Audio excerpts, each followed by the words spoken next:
Estamos de volta com o programa Tradição Cristã, Obras da Fé. Hoje um especial aqui direto da Catedral Basílica de Nossa Senhora do Pilar. Um bate-papo falando sobre a religiosidade aqui de São João del Rei com o Padre Geraldo Magela. Padre, no último bloco a gente falou sobre o Centenário das Dores. E eu citei desse livro, deixado pelo Monsenhor Paiva, uma espécie de reflexão e tudo mais. Eu gostaria que o senhor falasse para nós. No ano passado eu convidei o Monsenhor Paiva para fazer as pregações do Centenário das Dores. Ele no início relutou, ele dizia que não daria conta, mas depois, como ele era muito obediente, disse, não, por obediência eu vou aceitar o convite, o seu convite, e vou preparar as reflexões. Então, no mês de janeiro do ano passado, 2014, ele preparou essas reflexões com muito carinho, com muito cuidado, que seriam proferidas no Centenário das Dores do ano passado. Mas quis Deus que no dia 3 de março ele fosse chamado ao Reino da Glória. E ele então não pôde fazer essas reflexões, não pôde fazer as pregações. Mas em consideração ao seu trabalho e também à beleza do que ele preparou, eu fiz questão de ler no Centenário das Dores do ano passado, essas reflexões que ele havia deixado. E muita gente gostou, as pessoas ficaram muito emocionadas com essas reflexões.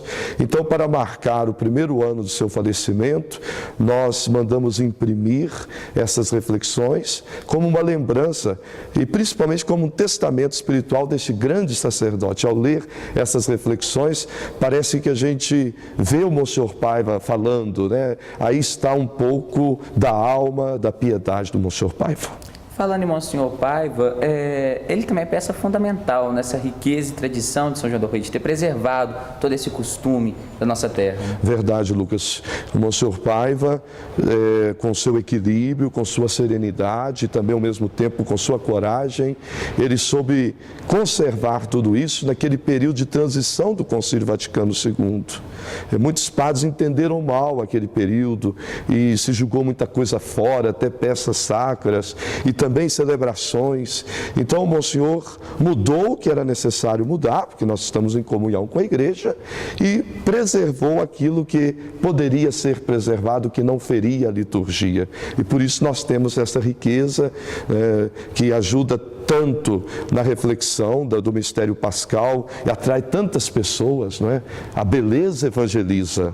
A beleza evangeliza.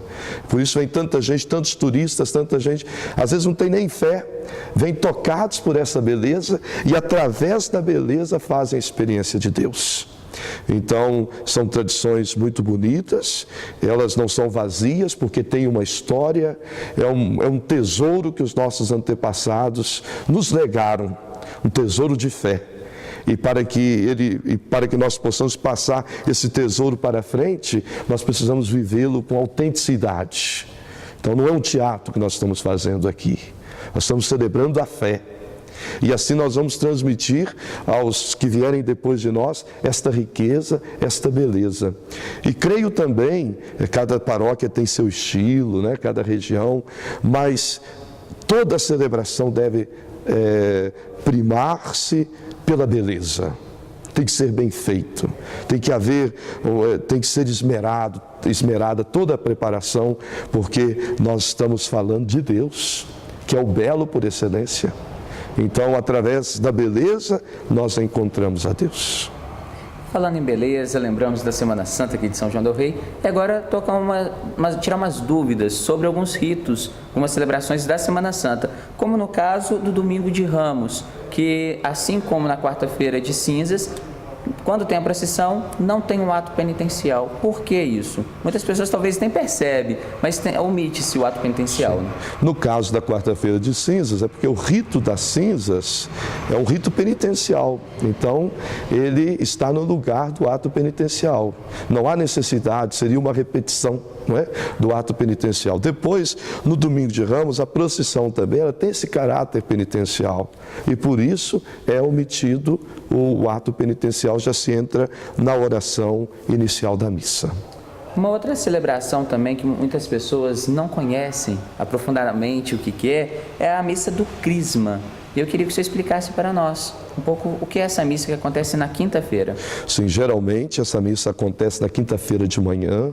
Pode acontecer que haja uma autorização para um outro dia, mas o horário certo, o dia certo, quinta-feira de manhã. E acontece em todos os lugares. Em todas as catedrais. Não é? Em todas as catedrais, a catedral é a igreja do bispo, é a igreja mais importante da diocese. Então o bispo preside esta Eucaristia, esta Santa Missa, com todos os padres da diocese.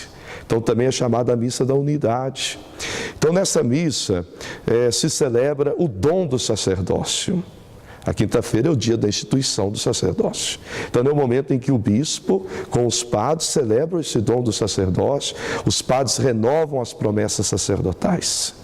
E nesta missa é consagrado o óleo do crisma, é o óleo mais importante, é usado no batismo, usado no sacramento da crisma, nas ordenações, também no batismo do sino. Crisma quer dizer ungido, Cristo também ungido. Então é a nossa participação na missão de Cristo, sacerdote, profeta e rei. Então esse óleo nos configura ao Cristo. É o óleo mais nobre. Depois temos também a bênção do óleo dos catecúmenos, que é usado no batismo. Catecúmeno é aquele que está se preparando para o batismo. Então esse óleo é usado no início da celebração do batismo. E o óleo dos enfermos. É o óleo que é usado na aplicação do sacramento da unção dos enfermos, que representa aquela presença de Jesus no momento da dor, no momento do sofrimento. E também é convidado um casal de cada paróquia para participar dessa celebração. Esse casal, então, leva esses 3 óleos para a sua comunidade paroquial. Esses óleos são recebidos na missa da noite, na quinta-feira santa. Então, uma missa muito importante, uma missa especial, e aqui eu quero convidar a você que está nos assistindo a participar dessa celebração aqui na Catedral. Uma missa muito tocante, com a presença do bispo, de todos os padres da diocese, os padres visitantes. No ano passado nós tínhamos aqui quase 100 sacerdotes e o povo de Deus. Então, uma missa muito, muito bonita, muito rica de simbolismo. E padre, na quinta-feira também se recorda a instituição do mandato do Senhor, esse novo mandato. E eu queria que o senhor explicasse para a gente o que é, qual é o mandato deixado por Cristo. Na quinta-feira santa tem-se início o Tríduo Pascal, que é o momento mais solene da liturgia da igreja. Então, da quinta até o domingo, não é? É o Tríduo Pascal. Na quinta, nós, então, revivemos na liturgia a ceia do Senhor, onde Ele instituiu a Eucaristia e a sua presença no meio de nós, a presença densa do Senhor no meio de nós. Então, na celebração da ceia, Jesus diz: fazei isto em memória de mim. Então, o mandato de celebrar a Eucaristia. E Ele também deu o mandamento novo: amai-vos uns aos outros como eu vos tenho amado. E para marcar, esse mandamento novo, Ele lavou os pés dos discípulos. E disse depois: vocês acabaram de ver o que eu fiz.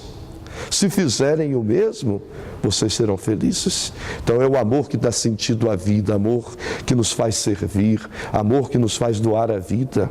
Então, são esses os mistérios que nós celebramos na Quinta-feira Santa, e por isso o conhecido sermão do mandato, a Eucaristia, o mandamento novo. Então, padre, vamos continuar falando sobre a Semana Santa, mas no próximo bloco. Então, você de casa não saia daí. No próximo bloco, vamos acompanhar um pouco mais como funciona na Sexta-feira da Paixão, no sábado e no domingo da Páscoa.